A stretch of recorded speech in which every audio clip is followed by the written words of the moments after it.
You know, private corporations for sure use business aviation a lot to save time and get people moved around. Um, there's so many different types. The world is so huge and so many different businesses. I mean, you'd be surprised sometimes. There's companies that you wouldn't think use aviation, and it helps them tremendously. And especially when they have multiple locations, it's a big help for them. Yeah, so there's a lot of different aspects in just running an aviation business. I would imagine a lot of different things going on, a lot of regulations, a lot of things that you have to be doing operationally.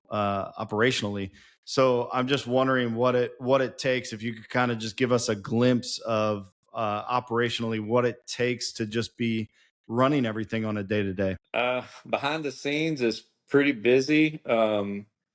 Everything from scheduling to coordinating to parts changing to inspections. The aircraft have a lot of inspections that have to be kept up with, and then our compliances and the FAA and so we spend a lot of our time managing that aspect of it just to be fully compliant to be able to do what we do, and then of course training, recurrent training and pilot in-dock training, and then all kind of random tests and then even random drug tests that everybody has to do. So everything's in full compliance. It's a lot that goes on in the background, and then when you have a mechanical or a plane that has an issue, getting parts, shipping, logistics, overnights, mechanics.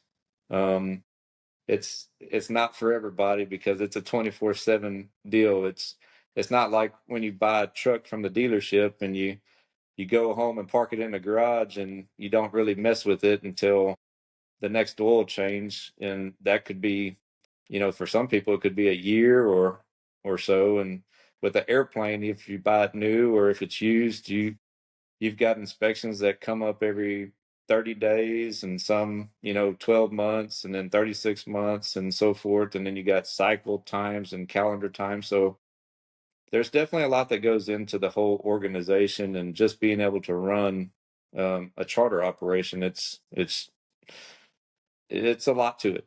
Yeah, and I would say that's pretty crazy when you think about it. That's a great comparison. Is a lot of us know how to take care of our cars, and we know that we think there's a lot of maintenance to vehicles sometimes, but there's a lot more to flying and a lot more to aircrafts. So with safety being such a big piece of running a company like this, what would you say to people that and maybe I'm asking the right question here for some of the viewers, but I'm interested in your answer. What would you say to some people who are just terrified of flying, and they didn't know about these safety measures that are taking place? um we meet people that are still nervous to fly.